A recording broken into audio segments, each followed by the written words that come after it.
Welcome to Triangle BNI. Today's show is brought to you by Oak City Tech. We talk each week about the digital world, loud, crowded, half truths, all kind of bad stuff, bad font, bad pictures, and everything. You need professionals like the team at Oak City Tech to help you get that message out to your current clients as well as your future clients. Go to oakcitytech.com, tell them what you're looking for, and they'll be able to help you with that. Hi, everybody. My name is Mike Manning. Each week on Triangle BNI, we bring you a local small business success story. If you are not familiar with BNI, it is Business Networking International, the world's largest networking organization. Our little slice of heaven here in the Triangle, Raleigh, Durham, Chapel Hill, and the surrounding towns. Each week, about 31 chapters and almost 530 members get together, and our goal is to help each other grow our businesses. Our special guest this week, Felicia Hatcher with E3 Realty. Felicia is a member of RD20 Bridge to Success. They are in Mebane. So if you're out that way, you want to meet some good people, please join them Tuesdays at 8:30 on Zoom. Felicia, good to have you on the show. How are you? I am great. Thank you for having me. So excited to be here. You bet. Glad to have you here. Felicia and we've known each other for a little bit. I think we're going on 9, 10 months, however long, whenever you Yeah, join BNI again. yeah, And we've done a absolutely. couple of one-to-ones, and I like the way she does business, and when we have one-to-one, she entertains me, so everybody knows that's who I wanna have on the show, is people that entertain me. Love to. Real estate, Felicia, I know we could talk 8 hours about how Yeah. this market is goofy, it's changed, and what you Mhm. need. You and your partner, Dave Neal, have recently started E3 Realty Group. We're gonna get Yes. to that in a second. Okay. Congratulations on that. Thank But you. from I'm thinking about buying or I'm thinking about selling. Hmm. I'd just like to give some educational tips on what to think about. We've had, realtors on here before. The Sure. funny thing, Felicia, is the last two numbers I've heard, tell me if I'm close, they're like 12,200 licensed real estate agents in the triangle alone, and I Mhm. think a number I heard a couple weeks ago, there were only 300 listings. That sounds about right. And you know, it's funny. So the team leader here, so our office is inside of Keller Williams Preferred in Briar Creek. And so our team leader here, Brian Pate, he's always giving us the stats every Monday on the market, the inventory. And so I do think though, in terms of the number of realtors, I think it's dropped from that 12,000. I believe it's somewhere around 11, I believe is where that number is. But you have inventory. I don't have the stats for today, but around 300 does sound pretty accurate, if not less than that. So yeah, it's insane. And that's a math problem right there for the realtors who don't get out and look for the business. And I brought this up before and I'll say it again.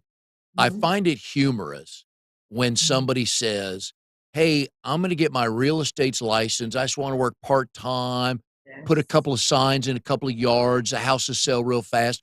What they don't tell you is that you could put in up to 6 months with a client before you're yes, able to put your sign in their yard. And it just cracks me up the amount of work that y'all have to yes. do just to get a client.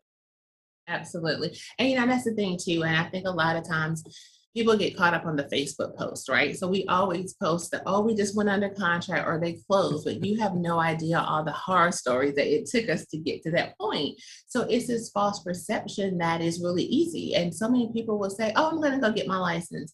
And it's almost kind of disrespectful because it's like you're assuming that I'm not working hard for what I'm doing. And then a lot of those people, you'll kind of follow up with them, and either they didn't pass the test because it's pretty intense to get your real estate license. It's no joke. Or once they do it, they realize just how difficult it is. So once you talk to them again, a year down the line, oh no, I went back to my full time job. I got off the market. So I compare it to childbirth. And the reason why I say that is because when you have those crazy transactions, it's almost like when you're giving birth, you're going through labor and the pain is so intense, you think you would never do it again. And then you see this beautiful baby and you forget all about that pain. So it's the same thing when you're selling a house. It's just like, you're like, if I can finally get done with this seller, get done with this buyer, it was a nightmare. But you get to closing day and you forget all about it and you move on to the next person. So It's definitely, it's about the same to me. Yeah. I think so. And I like that. Of course, not having gone through childbirth, I didn't have that analogy. My simple analogy was it's like a duck on a pond, looks beautiful above water, but underwater, you're paddling like heck to get to where Yes, you need to be for because sure. you've got, again, there's just no inventory right now. Mhm. But what people don't talk about in your world, which is so crucial right now, is the Mhm. art of negotiations when you have multiple offers, either buyer or seller on the table. Yes, absolutely. And so it's funny you say that. We're actually in the middle of that process this weekend, kind of working through a seller with a multiple offer situation. And so what's happening right now is that we put the houses on what's called a coming soon status. So coming soon just kind of lets the market know, hey, this house is coming. Well, what you have to do is almost now, there was a time before where you would never make an offer on a house you didn't see. Now you really have to make an offer on a coming soon. So we upload as many photos as we can. We have a professional photographer come in and take photos, but those photos are in and we're going to go under contract under coming soon before it even makes it live to the market. So you do have to get more creative to do that, but you have to have a level of trust with your realtor to make sure that they've kind of did all the fact finding. It got you as much information as they can prior to you doing that. But in this market, unfortunately, if you're going to win a deal, you're going to have to think outside the box and do things differently. And I know when you're representing, let's start with the buyers first. Okay. And I'm just gonna make up a couple numbers just to make my point here, but let's Hmm. say easily there's 5 offers, just multiple Hmm. offers, and that's a low number right now. A couple Sure. of them could be probably 4 of them are overpriced, over Hmm. the asking price, not overpriced, let me say that better, Yes. over the asking price. Hmm. Probably 2 of those are cash offers. Hmm. And if you're representing the seller, how do you go about deciding which is the offer to take? What kind of things do you take into consideration? So in this scenario, I'm representing the seller, correct? I'm Mhm. the listing agent and the Yep. seller's agent. So pretty much kind of what we're doing now is one of the things that we'll do is before we even put the house on the market, we've already looked at their neighborhood. So we know what's the average days on market, how many days does it take for the house to go under contract, and then what did the houses go over list price. So if you see on average your neighborhood is giving you maybe about $30,000 over list price, that's what that seller is going to hone in on. They want that 30,000. So we take a look at how much over list price. We take a look at due diligence because due diligence is how much they're giving that seller to take their home off the market. So they call it skin in the game.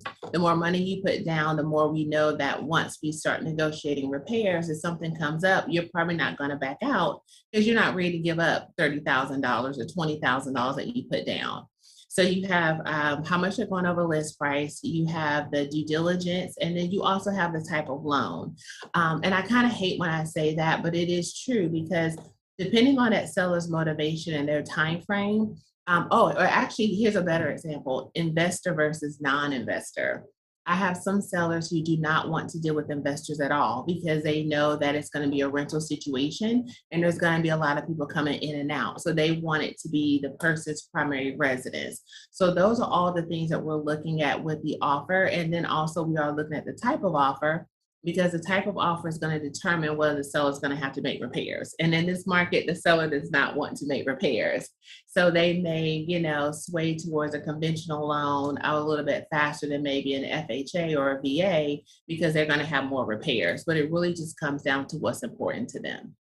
And then you've gotta be able to explain to the seller Mhm. if there's one deal of the 5 that's just that wows them for whatever reason, why that Mhm. may not be the best offer for them.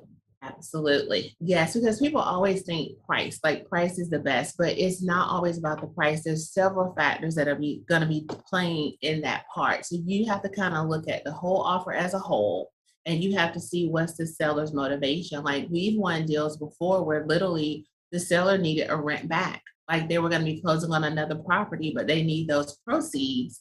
So they want to close on this date, but they want to keep possession for 2 weeks and they don't want to pay for it. They don't want to pay you rent. So sometimes it can be a matter of this particular offer is flexible because they have an apartment lease. The lease is not up until July, but they're going to go ahead and take advantage of this home because the dates work out where they can maybe do a 60-day closing. So there's so many different things that factor in. The money is great, but it's not always a winning factor. Looking back at all the business you did the last 2 weeks, how late in an evening was the latest phone call you took? Oh my goodness. It's so funny you asked that question. So probably the latest phone call was about 10:30. And I normally do not take a 10:30 phone call, but I knew throughout the day we were navigating a whole lot of things and I knew it was going to be late. So when she texted me, I was like, I'm going to answer. I'm going to take your call, but this is not the norm.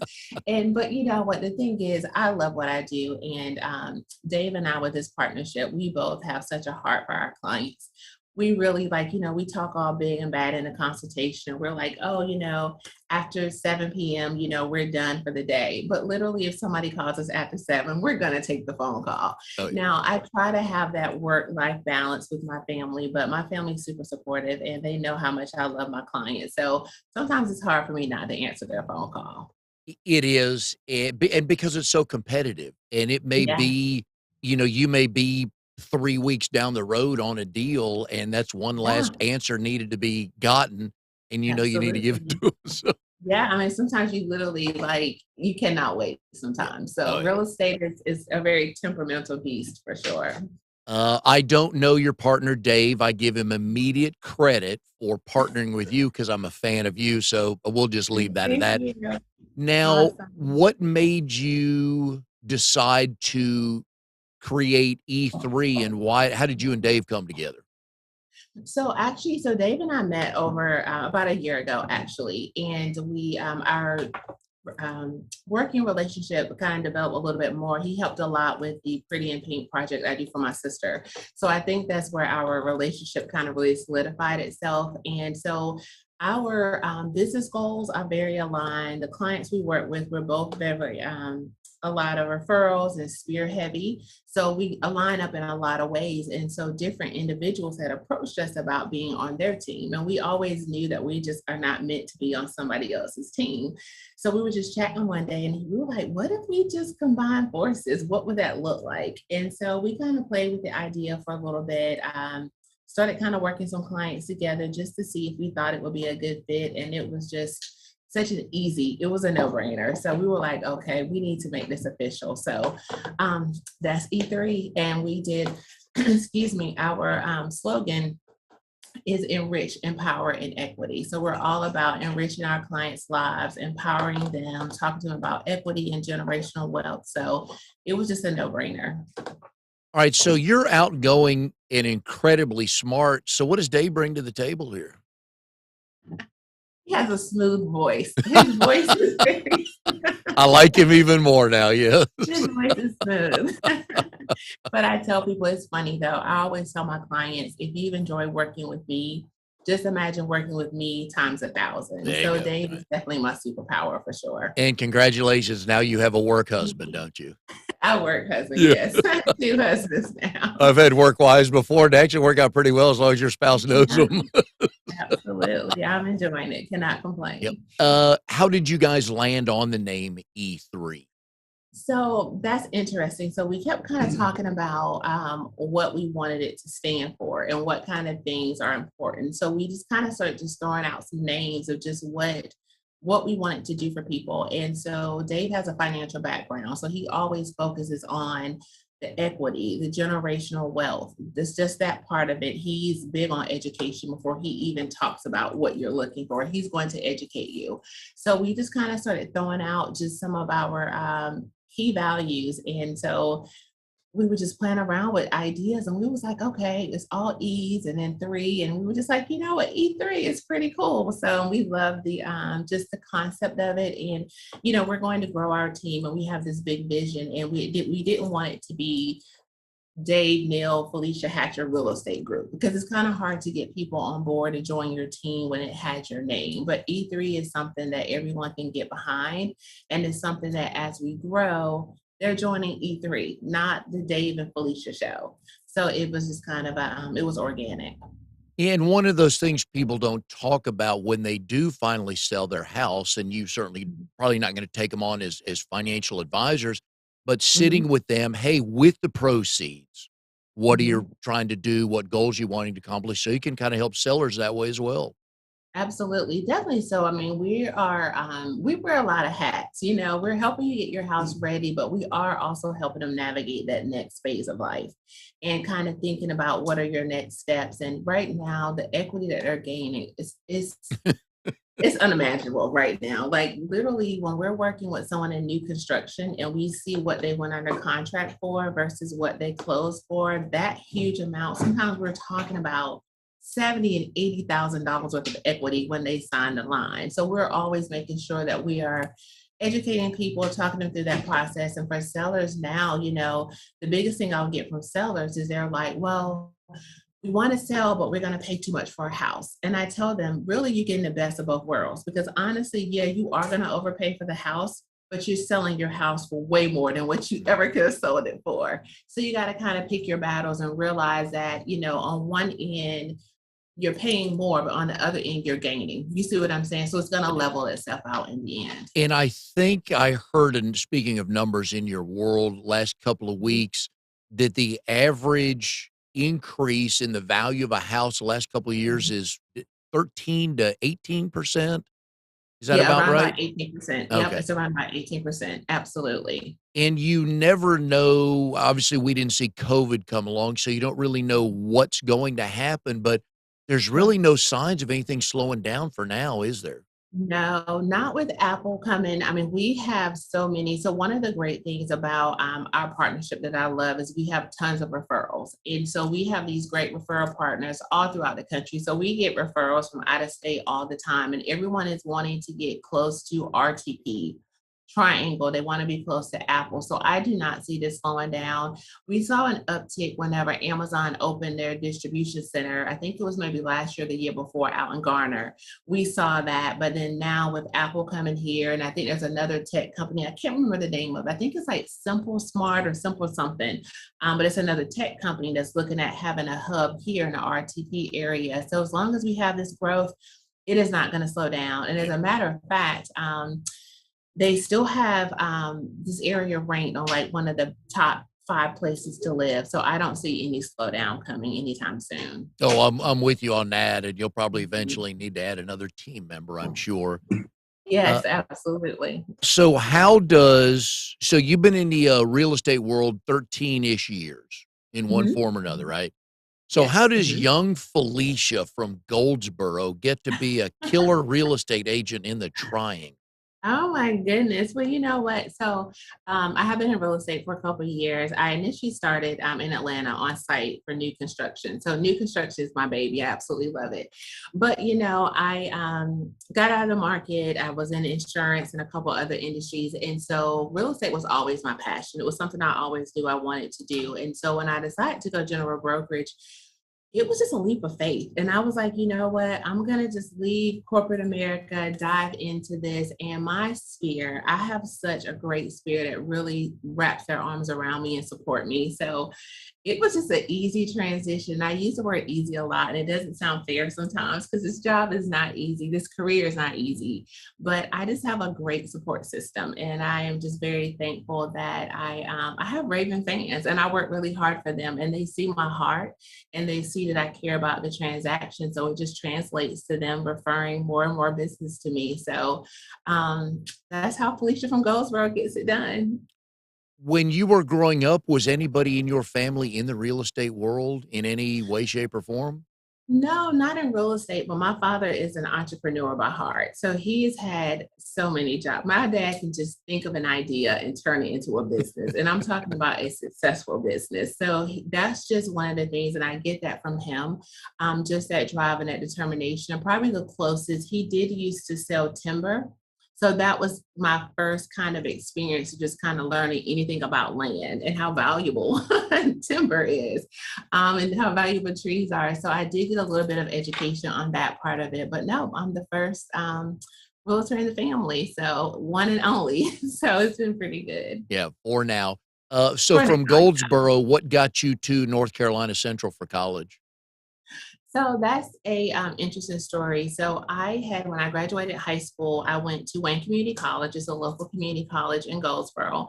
Because you graduate from high school and you're like, okay, what do I want to do? And I wasn't quite sure what my path was, and I didn't want to waste my parents' money and go off to a university and not do well. So I started in a community college first, and I actually had plans to go to UNC Greensboro. And when you're at a community college, you have credits that transfer over. And I didn't quite have enough credits yet to transfer to UNC Greensboro. And I was ready to get out of Goldsboro. So I was like, you know what, I'm going to make this leap. And so I started at North Carolina Central. I planned to only be there for a semester, and I was going to go ahead and transfer. But again, I got there, I made really good friends, and I just didn't leave. So I guess it was just meant for me to be there. In the degree in business management, your vision was to do what? So actually, I wanted to work in advertising and marketing. I always wanted to work for like a Nike and, just have all these ideas or do commercials. And that's kind of where I thought I was going to go. And then I wanted to move to Atlanta. So once I graduated from college, I went to Atlanta and I lived there for about 10 years. And so I was working in property management. And whenever I bought my first house, when I purchased my home, the on-site agent was like, "What do you do right now?" So I told her, and she goes, "Have you ever thought about real estate?" And I was like, "No, I hadn't really." She was like, "Would you please just meet my sales director? You should have a conversation." And literally, I met with her, and she hired me on the spot. Wow. And so I didn't see real estate coming. I guess I blew. She enjoyed my personality, and it was just a natural. So I got to use the advertising and marketing now, just not in the capacity that I thought I would use it in. I can see you on this big Nike shoot with celebrities and singers and athletes and Absolutely. everything, and you just Mhm. you're directing the show just like it's yours, right? Absolutely. That was the plan, but it worked out in other ways for sure. It is funny in life because most people, if you talk to them, they're not in the industry that they got their college degree Yeah. in, but that's a beauty, you just never know who's gonna call you and say, Yeah. "Hey, talk to this person," and I tell people all the Absolutely. time, "Talk is cheap, have a Yeah. conversation, not gonna hurt you at all, so good for Absolutely. you doing that." But then what Yeah. got you to Raleigh from Atlanta? So, what brought me back, and I had no plans of ever moving back to North Carolina. Like, I absolutely loved Atlanta, so much stuff to do, and I never thought I would come back. And so, actually, my sister had gotten diagnosed with cancer, and so we thought, she went through chemo radiation, and we thought she beat it. So I was like, okay, I'm one of those people. I'm just when something that close to me happens, it just kind of makes you just really refocus. And I was like, my top priority is my family. And at the time, we had one child. I think my daughter was, oh gosh, I guess Aubrey was maybe 3 at that point. And so I really just wanted to be close to her. And I was like, okay, this was a scare. I could have lost her, but I was so thankful that I didn't. So I really just wanted to live the rest of my life close to her where I can see her every day. We can raise our kids together. So that's what initially brought me back to North Carolina, was to be closer to her. And then probably about maybe 2 years after I got here, she did end up, her cancer came back and she did pass away from cancer. So I thought I would go back. I really, really thought I would go back to Atlanta because I felt like that's kind of where I became an adult. And that's where all my adult friends were and my life was there. But my nephew was only 8 when my sister passed. So there was absolutely no way that I could leave him. So I just decided that I would just stay and plant my roots back at home. Well, and we are glad you did, and I know, one of the things I like talking about on the show with folks like you Mhm. is the ties to the community, and you ended Right. up doing a fundraiser for your sister. Yes. So Pretty in Pink is actually an organization right here based out of Raleigh. And what I love about Pretty in Pink is that they help breast cancer patients who either are underinsured or uninsured. And thankfully for my sister, she was a biologist. So she had all of her stuff together. Like, she was very methodical in everything she did. And so we were so fortunate that she didn't have to go through an issue of, not worrying about how she was going to pay for her health care, but I see the stress and the toll that cancer takes on the patient and then also the family members, the person taking care of them. And the best way for me to kind of cope with my pain and my loss from my sister is just helping other people. And so each year, so this year will be my third year doing it once we started again, but we do a breast cancer walk in honor of my sister. We raise money and all of those proceeds does go to the Pretty and Pink Foundation, but also not just raising money, but I'm just big on education. And in our community, unfortunately, we don't talk a lot about our health and our history. And your family history is so important because for women, if you have a history of breast cancer in your family, you need to be having screening at age 25. You can't wait till you're 40 years old to have your first mammogram. And that's where we run into a problem is that women are not having those self checks or not getting mammograms when they should. And unfortunately, when they find the cancer, it's progressed to a stage that's out of control and harder to manage. So this is just my way just to keep her memory alive and just to support her. And I'm glad you do that. I lost both my folks to cancer. My dad's was So long, sorry to drawn hear out, that. and my mom's was quick, and it sucks. It just there's Yeah, so nothing. sorry to hear that. Yeah, it just, but you're right, it's tough on the family, It is. It because there's a absolutely is. lot of, yeah, just a lot of stress, and you know what's gonna happen for the most part, you know what's gonna Yeah. happen, and that just kinda makes it even worse, but, It were was- you the older or younger sister? I was the younger sister. I was the baby sister. Were you so was it just the 2 of you? No, Siblings? I have a younger brother. So my brother is actually 7 years younger than me. So Okay. we didn't, because our parents took a big break. Yeah, We kind of feel like we grew up in two different households yeah. almost. But yeah, but there's three of us all together. Alright, so you and I share another thing, we're both middle children, Oh, okay. which understands why we turned out so well. You know, the middle is the best. We're gonna go with that story, so, what was Yeah, the age difference between you and your sister? 3 years. Okay, were you pretty tight? Oh, extremely. And it's funny because a lot of times whenever I lived in Atlanta, so we would talk every morning before work. And it was funny. We'll just be talking about random conversation and we may just ask, like we'll end up somehow we'll talk about clothes and we would have on either the same color or a very similar outfit. Or if we chatted like later that day, we had like the same thing for lunch. And we used to tell my mom all the time, we should have been twins because literally we were like this. So it was really, really hard. Not having her, but she's my guardian angel. And this necklace that I wear was actually her necklace. So I have a couple of Oh, things wow. from her that I keep with me that I feel closer that she's with me every day when I have it on. That's cool. I like that a lot. Were you the type of little sister you just wanted to tag along everywhere she went because she was so I cool? did. I did. Literally, like anything my big sister did, I wanted to do. So I was definitely, but she had this way of just encouraging me. Like anything I did, she was just like, you can do this. You're amazing. It was so funny whenever I came back to this area and I was actually in insurance at that point. Like all of her friends, she's like, you need to talk to my sister, switch to State Farm, let her do a quote. Like she would sell you life insurance. So anything I did, she was just such a huge supporter. And I know if she was here now seeing me in my real estate career, it would be absolutely it would be amazing because she would definitely keep me busy with a lot of work. And N she had that persuasive personality. So she told you to do something, you're going to do it. Nice. Now, when you dated and eventually married, did you had to get the sign off from her, right? Well, yeah, kind of sort of. So that was pretty interesting. They always had thoughts and opinions about my boyfriends. Yeah. And I didn't always make the best choices. So she would definitely let me know if I was making a wrong choice, but she absolutely had to sign off for sure. But my family's a deal breaker. So anybody I dated, you have to understand, I'm going to talk to my sister multiple times a day.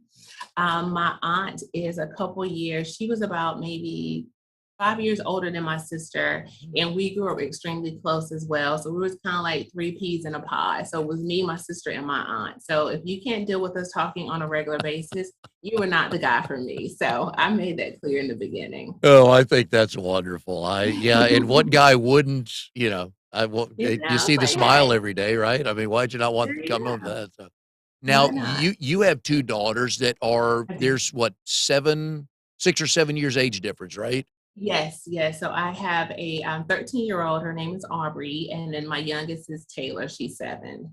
And what similarities are you seeing between those 2, even with the age difference with that you and your Oh sister my had? goodness. So here's the thing with them. And so, of course, they're at that age right now where the 13-year-old wants to tell the 7-year-old what to do. And Taylor's like, she's getting on my nerves. She doesn't want to be told what to do, and they fight a lot. But it's funny because my sister and I, as close as we are, I remember growing up, we used to fight all the time growing up. And then, of course, as we got older, that bond was just there. So with them, they'll have their moments, but it's super cute, especially in the morning, though, when they first wake up. They're all lovey-dovey for like the first 5 to 10 minutes, hugging and kissing each other. And then the rest of the day, they're just like, get away from me. But they definitely have that bond. And it's very important to me that they're close, and that they do understand, you just can't take life for granted. And we just don't know what tomorrow holds. So we have to just, be there for each other and just, know that that's your sister. And there's going to be one day that mommy and daddy are not going to be here, and you two have to take care of each other. So we try to make sure we instill that in them. I've always thought that in Webster's dictionary, the word sibling should have another explanation, and it would say, "We'll fight like cats and dogs, but it will eventually turn out okay because 'cause they'll be very good friends." Yes, absolutely. And you can fight like cats and dogs, but you don't let anybody No, else mess with no. your sister. Because Only I out yeah, remember yeah. being on the school bus, and there was this little girl who would not let me sit down. And my sister she was quiet, but when it came to me, she would attack you in a minute. And this little girl would not let me sit down. And my sister almost took her head off. So she was nice, but when it came to me, she made sure I was okay. My brother and I are just under, we're about a year and a half apart, maybe a little bit longer than that, and, I can pummel my little brother, which I did. I was not a good big brother, but don't you Oh dare, no. don't anybody else. No, no, That's he's yeah, right. you Yep. can't say I can anything. mess with them, but you can't. I Yeah, know. that's how that works. Mhm. Yep, one of the questions I enjoy asking the most on the show is, how did you meet your spouse, and do you both tell the story the same way? Oh my goodness. So I actually met my spouse. So I was in college at the time. My spouse is older than me, so he's 10 years older. But I was in college. I was in the School of Business, and we were on a business trip. Actually, it was some type of like a conference or something we went to, but we were in Atlanta, and so of course, that was on my bucket list. I wanted to live there, so. We're in college and we're out being grown. And of course, we went to the club, and that is actually where I met my husband. So people laugh all the time because you would think you wouldn't meet a guy in a club and you end up marrying them. But we just became really good friends, and we probably dated for maybe about 2 years, and just really got to know each other. And then once I moved to Atlanta, he was already living there. So that's where it started. But I met him in a club. So Alright, so 2 that's 2 questions interesting come to story. mind. One is, can he dance? Yes, he can dance. Okay, check that box, right? Mhm. And the second one is, I'd love to hear from him. I'll ask you the question. Do you remember the first time you set eyes on him? So it would have been that night. So it would have been there. And So what your yeah, there when thoughts I saw were the when club. you saw him? Were you introduced to him by a friend? So actually, no. So you know how girls do, like we're all dancing together. Because of course we're out of town. We were high school, I'm not high school, college ladies, we're in the club. So we were all just dancing together. And so then like eventually some other guys came up and started dancing with us. So him and I started dancing, but I didn't really pay him any attention. And then I think maybe a couple songs played and we ended up dancing together again. And he just like popped up. And so I think from there, we just had like a drink or something and started talking. And so we had a little bit of a conversation and exchanged phone numbers. But yeah, we kind of just bumped into each other. I don't think you casually bumped into each other. The fact that he stepped up there twice, I believe he had a plan. Maybe he saw me, right? Yeah, I kinda think he said like, "Oh, I I I was gotta go having dance fun. now." Yeah, I was having fun. I thought it was just an occasional bump, but he could have been more calculated. Oh, Yeah, yeah, possibly. that's my hunch, yeah. No, and Mhm. so what did how much longer so you moved down to Atlanta then after college? Yes. Okay, So when I went to that conference, I think I was about maybe about 6 months out from graduating. okay. So once I graduated, I think I stayed here for another maybe 3 to 4 months before I moved to Atlanta. And so he and I had been speaking the whole time. So he was already living there. So once I actually moved, then we were friends. And then once I actually moved, we actually started dating at that point. So I'm a the big rest is fan. history. Yeah, and I'm a big fan of those moments in time because Yeah. if you don't go to the conference or you went to the conference but you didn't go to that club or he Yeah, had other plans that night, you 2 probably absolutely. don't meet. Yeah, absolutely. And Yeah, then he's a New Yorker. He's from New York, yeah, and so he had moved to Atlanta for business. His work relocated him. So yeah, we would have never met. yeah. So everything happens for a reason. And I'm a huge fan of that, of total believer because and then you just wonder, yeah, where each of Mhm. you would be, and, yeah, I love Yeah, those moments in time where, "What are you doing here?" "I don't know, I decided to show up," and poof, then the absolutely. road starts, Yeah. so I enjoy that a lot. One of the ways and I've introduced you to some folks, that are in my Mhm. BNI chapter, and I'm very happy to Okay. do that. And the Thank you. story I always use, and I want you to retell this because it's Okay. one of my favorite stories I've heard in BNI. Okay. The lady in South Korea Yes. that you were Hmm. selling the house to sight unseen, and Hmm. I'll let you tell the story about what picture you sent her. So set up the Oh, story and yes. the payoff is the picture you sent her. Absolutely. So this client was referred to me from a really good friend of mine, and so she works for the government. I think it's called the Foreign Service, and she lives in South Korea. So this entire process, and she's very analytical. So this entire process was me like riding around. Like my husband would drive, and I would be riding around. I would have her on FaceTime and kind of just showing her the neighborhood and showing her the areas. I knew what was important to her in terms of being close to medical facilities, dry cleaners, grocery stores, and that type of thing. So we settled on Wake Forest is where she wanted to be. And she loved walking trails. So this particular community had tons of walking trails, so it was very accessible. So once we kind of narrowed that down, as we were going through the building process, she's a very tall lady. And so the shower is what got her with this home. It's called a super shower, and it just has all these features. And so the biggest thing with the shower, the handle that detaches off, we felt like it was too short. And in the model, what they were showing us is it was this really tall shower and it was all the way at the top. And she was just like, there is no way I'm going to fit. When I pull the handle up, it's going to be too low. And it was stressing her out like crazy.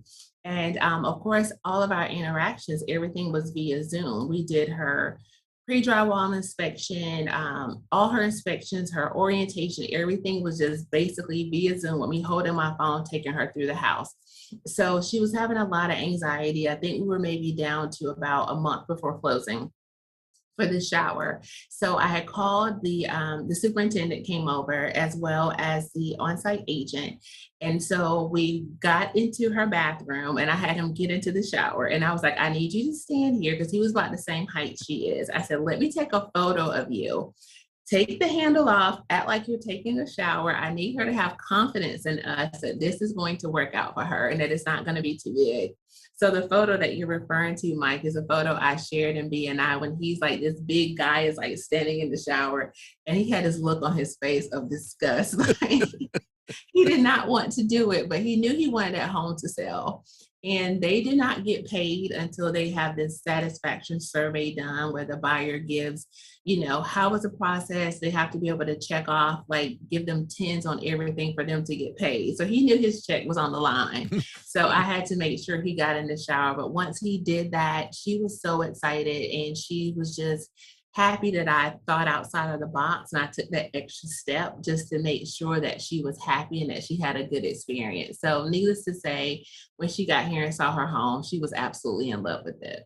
I love that story because it shows the thought process of how do I help my client, and it Absolutely. sounded like, why didn't you just tell her it was 6 feet 5 inches tall, or you could have given her all Yeah. the numbers, but she needed that visual, and let See me it. tell you, Yeah. there's no way that guy sold a house any easier than just stepping in a shower and holding that shower head, right? Right. I'm telling you, in this market, step in the shower, it works.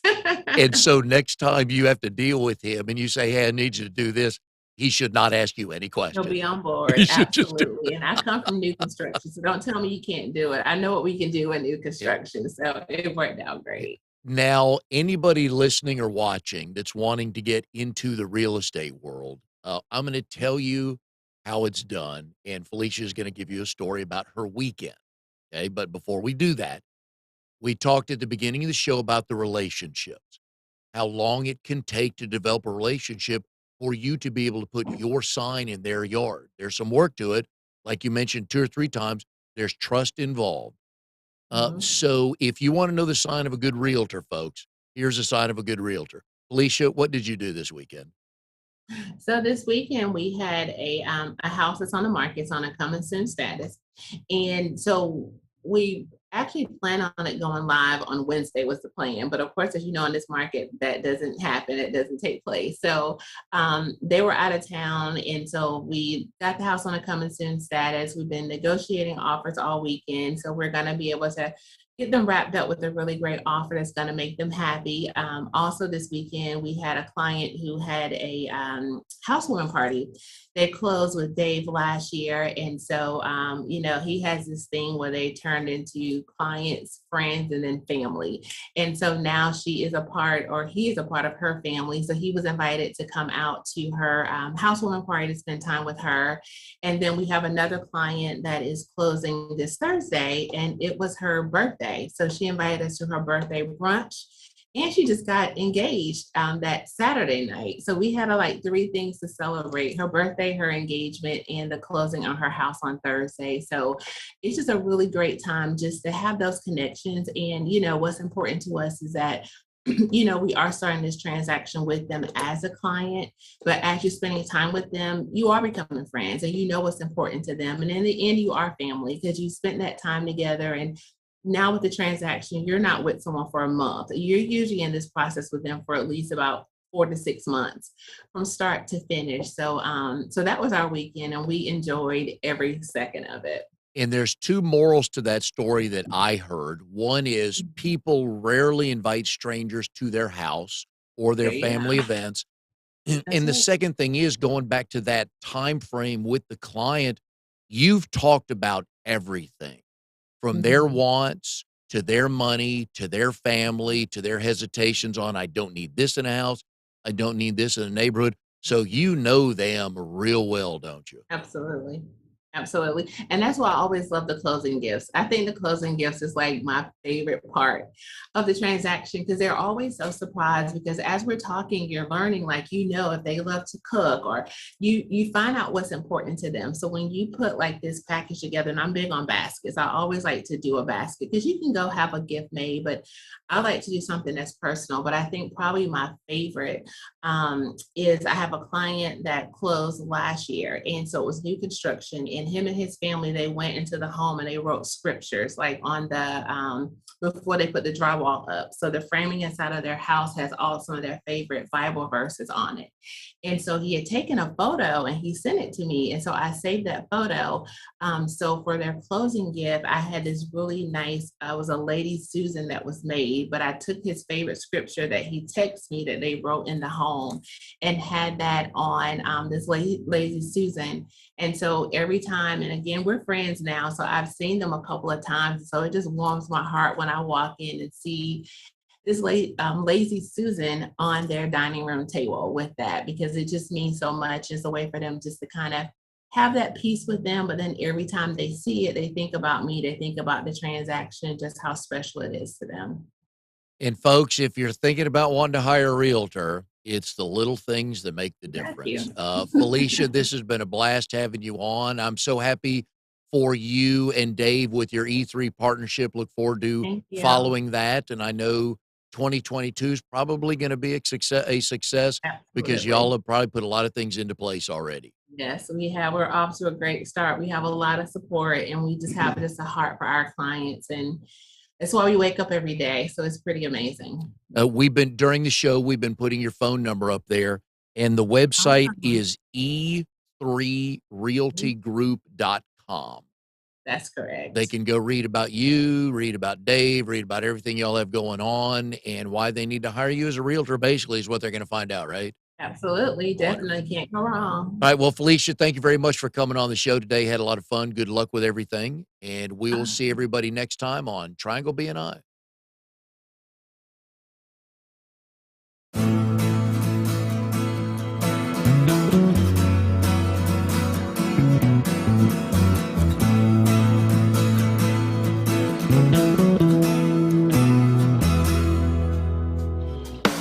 You are tuned to the Nissan Communications Network. If you tuned in too late, you can always watch each program in its entirety or download an MP3 audio file of it in the archives section at nissancommunications.com. Don't forget to subscribe to our YouTube channel, follow us on Twitter, and like us on Facebook. Sponsored by StreamingGear.com, Carolina Apparel, and DeltaForce.net.